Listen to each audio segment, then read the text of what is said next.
नमस्कार, स्वागत है आप लोगों का दोबारा से हमारी ऑनलाइन क्लास पर।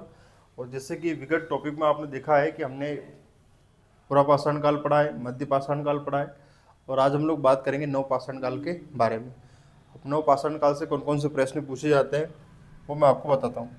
समय के साथ चीज़ें धीरे धीरे क्या होती है, बदलती जाती है ना। तो अभी तक इंसान क्या था, इंसान क्या करता था। सबसे पहले इंसान ने क्या करना सीखा, तो सबसे पहले इंसान ने शिकार करना सीखा। इसके बाद उसने फिर किसकी खोज की होगी, भोजन की। सबसे पहले शिकार करा होगा तो कच्चा मांस खाया होगा उसने। तो ये वाली कहानी मैं आप लोगों को बता रहा था, ये थी पूरा पाषाण काल। पूरा पाषाण काल, ठीक है।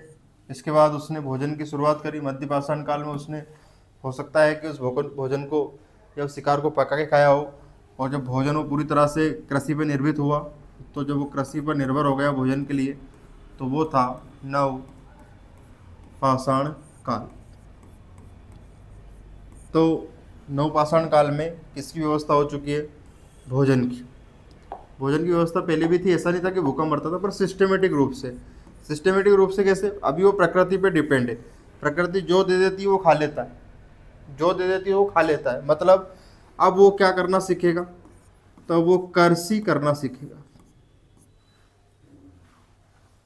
ठीक है। कृषि करेगा, कृषि करेगा तो मतलब कहीं कहीं पे हमें गेहूँ मिलेगा, जौ मिलेगा, मक्का मिलेगी, है ना, बाजरा मिलेगा। और इसमें एक और साउथ इंडिया में एक फसल बोई जाती है जिसका नाम है रागी। रागी क्वेश्चन पूछा गया है, रागी किस इंडिया में चलेगा, तो ये साउथ इंडिया में चलेगा। साउथ इंडिया से ना तो इसके प्रमाण मिले हैं, ना इसके, ना इसके, ना इसके। किसके प्रमाण मिले, रागी के मिले हैं। तो जिसने सबसे पहले क्या करना प्रारंभ करा था, तो इसने सबसे पहले भोजन के लिए कृषि प्रारंभ की। लेकिन किस काल की बात चल रही है, नवपाषाण काल में वो क्या करना सीख गया था, कृषि करना सीख गया था। अब कृषि से कौन कौन से प्रश्न आएंगे वो मैं आप लोगों को बता देता हूँ। पहला प्रश्न, कृषि। कृषि का पहला प्रश्न, सबसे पहला प्रश्न आपसे पूछा जाएगा, सबसे प्राचीन क्या बताइए, फसल। बताओ पवन, सबसे प्राचीन फसल कौन सी।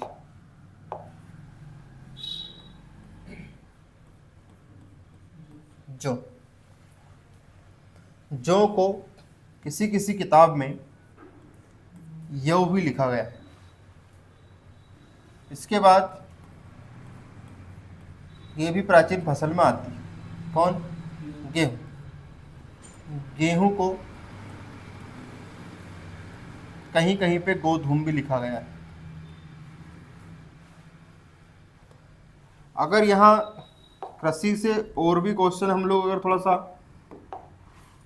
विविध से बात करें कि सबसे प्राचीन फसल बताइए, तो शायद अब आप लोग उत्तर देने के लिए तैयार हैं। बताइए पवन, सबसे प्राचीन फसल कौन सी, जो। अगर मैं यहाँ पूछूँ आपसे, कृषि से रिलेटेड ही क्वेश्चन पूछूँ मैं आप लोगों से कि विश्व में कहाँ पर, विश्व में सबसे ज़्यादा,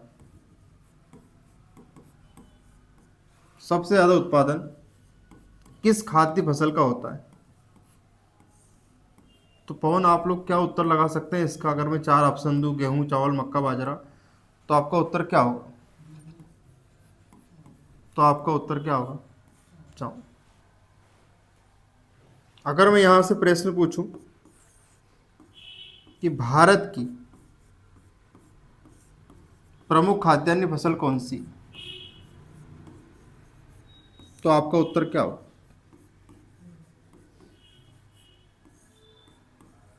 तो आपका उत्तर अब बताइए मुझे क्या होगा, चावल। उत्तर आपका क्या होगा, चावल होगा। अगर मैं पूछूं कि भारत में सबसे ज्यादा कृषि किस फसल की होती है, तो अभी उत्तर क्या होगा आपका, चावल होगा। विश्व में सबसे ज़्यादा कृषि किस फसल की होती है? चावल की होती है। बात समझ में आ गई? अगर मैं आपसे क्वेश्चन पूछूं कि मध्य प्रदेश की आप मुझे बताओ प्रमुख खाद्यान्न फसल कौन सी?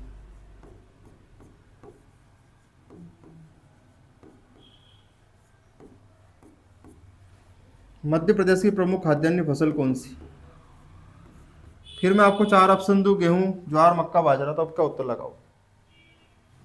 तो शायद उत्तर सोचने से पहले आप लोगों को एक बार देखना पड़ेगा।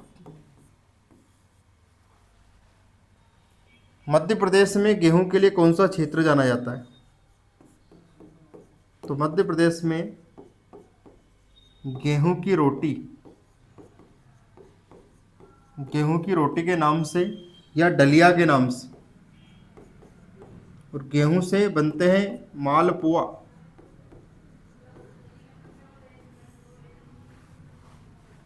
मालवा, मालवा को गेहूं की रोटी कहते हैं, दलिया कहते हैं। किसके कारण कहते हैं? क्योंकि यहाँ होता है मालवा। मालवा किसके लिए फेमस है? तो मालवा फेमस है गेहूं के लिए। ठीक है। दूसरी बात, मालवा में गेहूं का उत्पादन इतना ज़्यादा क्यों होता है? क्योंकि यहाँ कैसी मिट्टी पाई जाती? काली कट मिट्टी पाई जाती है। वैसे तो काली मिट्टी का अगर आपसे प्रश्न पूछा जाए कि काली मिट्टी के लिए कौन सी फसल ज़्यादा उपयुक्त है, तो काली के लिए सबसे ज़्यादा उपयुक्त कौन सी है? कपास। कभी कभी प्रश्न पूछा जाता है कि कपास के लिए कौन सी फसल, तो कहाँ से कपास, कहाँ से काली। और ये भी प्रश्न पूछा गया है कि काली मिट्टी सबसे ज़्यादा कहाँ पाई जाती है? तो वैसे तो मध्य प्रदेश में आप लोग जानते हैं, लेकिन अगर स्टेट वाइज बात करें, हो आपसे क्या पूछे? राज्य, तो आप लगा देना कौन सा राष्ट्र? महाराष्ट्र।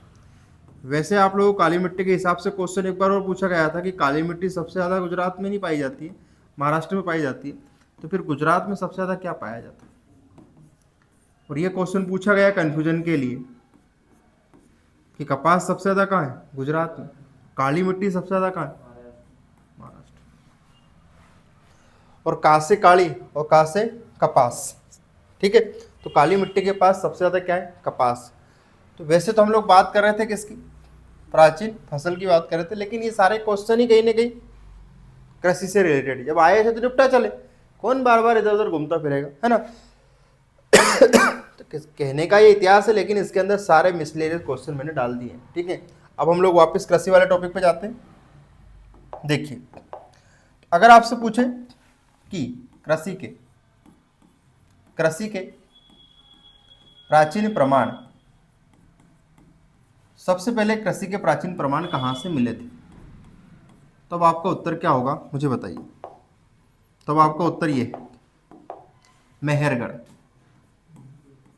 मेहरगढ़। और मेहरगढ़ आता है पापियों का स्थान, पाकिस्तान। याद करना बेहद आसान है। मेहरगढ़ से क्या मिले हैं? तो मेहरगढ़ से क्या क्या मिला है, तो मैं आपको बता दूं कि मेहरगढ़ से क्या मिला है। और मेहरगढ़ से मिला है क्या? गेहूं, जौ, कपास। सबसे पुराने कृषि के प्रमाण याद कैसे करेंगे सर, ये और बताते लगे हाथ? तो याद करने का सिंपल सा तरीका है कि आपने लिखा कौन सा गढ़? मेहरगढ़। और यहां से काय के प्रमाण मिले हैं? तो कृषि के प्रमाण मिले। ट्रिक क्या है इसकी? तो ट्रिक देखो आपके सामने है। यहां से तो आप बना देना मेयर, और मेयर का संबंध काय से होता है आप लोग जानते हैं? कृषि से। इसने मेरी क्या तोड़ ली?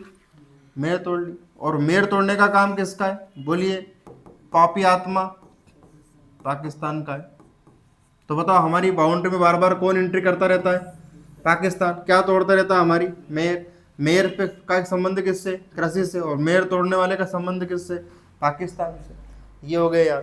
तो सबसे ज़्यादा oldest agriculture evidence we are getting from Mehrgarh. This where is country belong to Pakistan. Are understand? Good. तो यहाँ लगभग 8 प्रकार की हमें क्या मिली है? फसलें मिली हैं। आने वाले क्वेश्चन क्या होंगे मैं आप लोगों को बता देता हूँ। इसके बाद आपसे क्वेश्चन पूछा जाएगा, आवास, आवास के प्रमाण कहाँ से मिले, तो आवास में आपसे तलघर को बोलते हैं गर्त, होम, है ना, और ये मिले कौन से, जम्मू कश्मीर से। जम्मू कश्मीर बहुत ज़्यादा क्या पड़ती है, ठंड पड़ती है, तो उन्होंने क्या बना रखे, उन्होंने बना रखे क्या बना रखे, उन्होंने तलघर बना रखे। तो अब यहाँ से क्वेश्चन आपसे पूछा जाएगा कि कृषि के प्रमाण सबसे पहले मेहरगढ़ में मिले, लेकिन कौन सा काल है ये, तो हम लोग एंट्री कर चुके हैं कौन से काल में, पाषाण काल में। ये आपका एक प्रश्न कंप्लीट हो गया। दूसरी बात, अवन भवन, इंसान अभी तक गुफा में रहता था, है ना, भवन भोजन भुवन, है ना, तो ध्यान रखेंगे कि भवन के लिए उसने गुफा त्याग कर, गुफा का उसने क्या कर दिया, अब त्याग कर दिया है, और अब वो एंट्री करने वाला है नए मकान में, टपरिया बना लिए उसने, खुद का कुएं के ऊपर टापरे बना लिए उसने अब। तो आवास के प्रमाण भी कौन से काल में देखे गए, नवपाषाण काल में। इसके बाद उसने एक थोड़ा गोल टाइप पत्थर काटा और पहिए का क्या करा, आविष्कार करा। और यहाँ से भी प्रश्न कई बार पूछे गए हैं कि पहिए का आविष्कार किस काल में हुआ है, तो पहिए का आविष्कार हुआ किस काल में, बता दो आप लोग, नवपाषाण काल में। ये कोई एमआरएफ का पहिया नहीं था भैया, ना ही अपोलो सीट का पहिया था ये पहिया था काय का, भाटे का था। पहली बार उसने गोल भाटा का एक काटा उसको और अपना काम चलाया, ठीक है। और दूसरी बात, अब आपसे पूछे कृषि, भवन मतलब भवन और एक कृषि मतलब भोजन, ठीक है, और एक और क्या, पहिया। ये तीनों इंपॉर्टेंट प्रश्न है और तीनों का ही संबंध कौन से काल से है, नवपाषाण काल से। नई कृषि, नया काल, नया भवन, नया काल, नया पहिया, नया काल। समझ में आ गया होगा आप लोगों को। तो आवास के प्रमाण हो गए, जम्मू कश्मीर से हो गए, पहिया, पहिए का आविष्कार भी यहीं से हुआ। अब पहिया काय में काम आया, तो कुम्हार को काम आया बर्तन बनाने में। चाक, चाक भी गोल होता है, तो चाक के प्रमाण भी, खाने वाली चाक नहीं है ना, लड़कियां चाक खाती होगी, आपने देखा होगा, नवपाषाण काल, ठीक है ना बेटा, लड़कियां चाक खाती है और हम क्या खाते हैं बेटा, हम पेम खाते थे पहले, है ना, स्कूल में आपने देखा होगा छोटे बच्चे क्या खाते थे, पेम खाते थे, और हम छोटे थे। लेकिन बेटा अब जो चाक और पेम खाते थे वो अब चॉकलेट खा रहे हैं, है ना बेटा। तो अभी तो बेटा हम, अगर मैं आप लोगों का आपको इतिहास बताऊं मैं आप लोगों को, तो हम बतासा खाने वाले लोग हैं, है ना, हम चॉकलेट से, चॉकलेट वॉकलेट हमको जिरती नहीं है ना, बतासा खाया करो। तो चाक हो गया नवपाषाण काल में। इसके बाद आपसे एक और प्रश्न पूछा जाएगा, मृत भांड, मृद भांड, मृद भांड मतलब क्या होता है, बर्तन होता है, मिट्टी से बने क्या, बर्तन। तो बर्तन वाला सिस्टम भी कौन से काल में आया, नवपाषाण, नए नए बर्तन लाए साहब हम लोग, ठीक है, बटलोई, हंडा, गगरा, ये सब ले आए थे अपन। ये लिखिए, चाक, मृद भांड, कृषि, पहिया, ये सब आपके सामने। कृषि के पहले प्रमाण कहाँ से, भवन के कहाँ से मिले, इसको क्या कहते हैं, गर्त, होम, तलघर कहते हैं, है ना, ठंड लगे तो तलघर में पहुंच जाते हैं, कहाँ के लोग, जम्मू कश्मीर के लोग। पहिया, चाक, ये सब आपके सामने है। दोस्तों हमने नवपाषाण काल पढ़ा, हमने मध्य पाषाण काल पढ़ा, और हमने पढ़ा क्या, और हमने पढ़ा पूरा पाषाण काल, है ना। तो पूरा पाषाण काल भी हो गया, नव भी हो गया, मध्य पाषाण काल भी हो गया, ठीक है। अच्छा, मुझे अब आप लोग कमेंट में एक आंसर देंगे कि सबसे पहले कौन सा पशु पाला गया था और पशुपालन के प्रमाण कहाँ से मिले हैं। मैं अब आप लोगों के लिए क्वेश्चन दे रहा हूं यहाँ पे, ठीक है, पशुपालन, ठीक, या पशुपालन या फिर हाँ पशुपालन, या आप तो लोग के पशु के प्रमाण कहाँ से मिले थे। हिंट में आप लोगों को दे देता हूँ, एक मध्य प्रदेश में एक जगह है उसका नाम आपको बताना है, और एक जगह राजस्थान में उसका नाम आपको बताना है। बात आपको समझ में आ गई होगी। हमने पूरा पाषाण काल खत्म कर दिया है, नवपाषाण काल खत्म कर दिया, और अब नवपाषाण काल भी आज खत्म हमने कर दिया। हो सकता है हम लोग 1 या 2 दिन में ताम्रपाषाण काल भी पढ़ना स्टार्ट करें। तो उम्मीद करता हूँ कि आपको वीडियो अच्छा लगा होगा। वीडियो को लाइक करें, शेयर करें और सब्सक्राइब जरूर करें, और आप लोग नोट्स बनाएं जरूर। अपने हाथों से की गई मेहनत एक दिन आपके ही काम आती है, किसी और के काम नहीं आती। किताबें किसी और ने लिखी है, किताबें किसी और ने लिखी है ना, वो आपके काम आने वाली नहीं। लेकिन किताबों से अगर आपने नोट्स बनाए तो वो आपके अपने हैं, आपकी अपनी मेहनत है, और आपकी अपनी मेहनत आपने की, आप उसकी वैल्यू समझते हैं, वो आपकी भाषा में लिखें, आपकी राइटिंग में लिखे। किताबों की राइटिंग थोड़ी क्या होती है, एक जैसी होती है, लेकिन अपन नोट्स में कुछ भी लिखा पढ़ी कर सकते हैं, है ना, कहीं भी चिरापटे कर सकते हैं। ये चिरापटे ही एक दिन आप लोगों के लिए ऑटोग्राफ साइन में बदल जाएंगे, पता भी नहीं चलेगा। तो दोस्तों लगे रहे और डटे रहें, है ना, हिम्मत ना हारे। हिम्मत हार जाओगे तो भी आप लोग कुछ नहीं कर सकते, क्योंकि आपके पास ऑप्शन ही नहीं है ना कुछ। क्या करोगे आप लोग, बताओ मुझे। कोई अपन अडानी अंबानी की औलाद हो तो है नहीं कि जाते हेलीकॉप्टर में वहाँ रसीद काटेंगे, अपन टिकट काटेंगे भैया, है ना। ऐसा तो नहीं कर सकते कि जाओ भैया अरण्य अरण्य कि जो सवारी है बैठ जाओ भैया। अपन कुछ भी नहीं कर सकते। तो अपने लिए एक ही ऑप्शन क्या है, नौकरी। नौकरी करेंगे तो ही कुछ होगा। और अगर आप लोग नहीं कुछ कर सकते हैं तो फिर इससे अच्छा है कि घर जाओ, घर वालों का हाथ बटाओ। जय हिंद, जय भारत।